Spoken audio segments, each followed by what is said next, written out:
Emily is stressed. She's relying on the generosity of locals just to keep her live music venue open. So imagine her reaction when she found out the glitzy new Star Casino is asking for a government bailout, and it might just get it. If the house always wins, this one's foundations are looking pretty shaky. This house is on the brink of collapse. And they're asking the dealer to stack the deck. It just shows what a mess we're in. It's going to go down anyway. It shouldn't get a cent of taxpayers' money. When Star's brand new Brisbane gaming precinct, Queen's Wharf, opened to the public, there was champagne, caviar and oysters. But behind the scenes, casino bosses have been crying poor. You see, this massive development cost almost twice as much than what was anticipated. And now they want the Queensland Premier to gamble millions on their future. What I will give back to the community is, in my opinion, far more than a casino. Emily Dennis is the owner of two independent live music venues, both struggling to stay afloat. How tough is it? It's impossible. At the point of closure at any moment, pretty much. Awful, terrifying. And she's only made it this far with donations from her local community. About to fold, Emily set up a fundraiser earlier this year, which has raised $30,000. It's just been enough to take me over, just get me over the edge where I know that I'm secure for a year.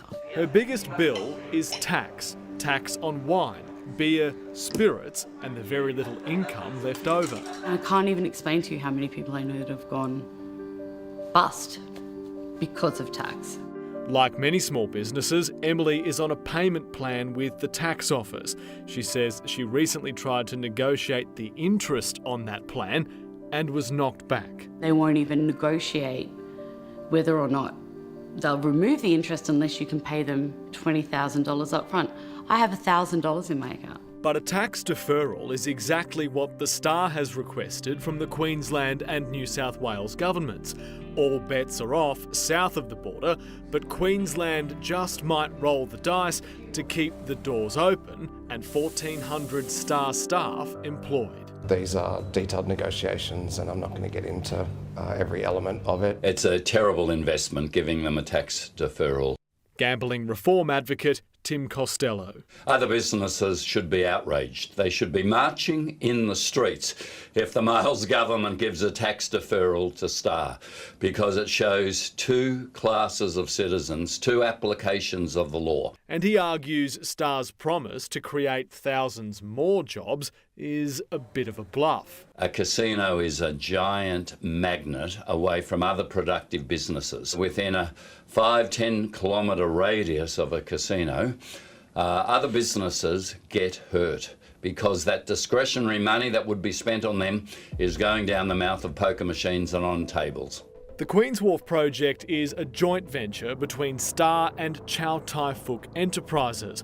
Construction began in 2019. The same year, Chow Tai Fook was linked to this man, junket king Alvin Chow, who organised trips for Chinese high rollers. They were not related to Chow Tai Fook Enterprises, but Alvin Chow was arrested in Macau on almost 300 charges related to illicit gambling. A 2022 independent inquiry finding Star was unfit to hold a casino licence. If you're not fit to hold a licence, you're done. Good night. End of sentence, period. Or maybe not. A Queensland government inquiry investigated Chow Tai Fook's links to Alvin Chow, but Queen's Wharf was cleared to open, and the following day, Star Entertainment failed to lodge its financial results and was placed in a trading halt. And then the taxpayer has to bail you out. It's extraordinary. And this morning, another Star secret was exposed.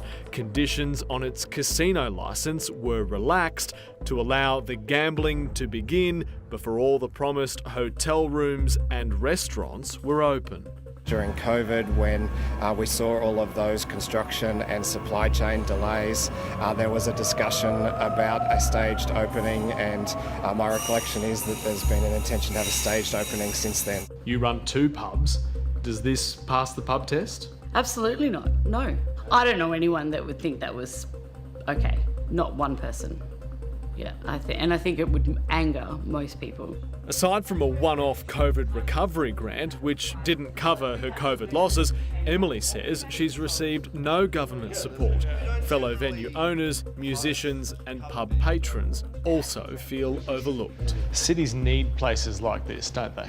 Absolutely, and I think it's a really scary reality when you imagine a city without places like this, which is unfortunately what it can feel sometimes like we're heading towards. What do you think the future looks like? There'll be no colour or vibrancy or music or community. There'll be people staring at poker machines.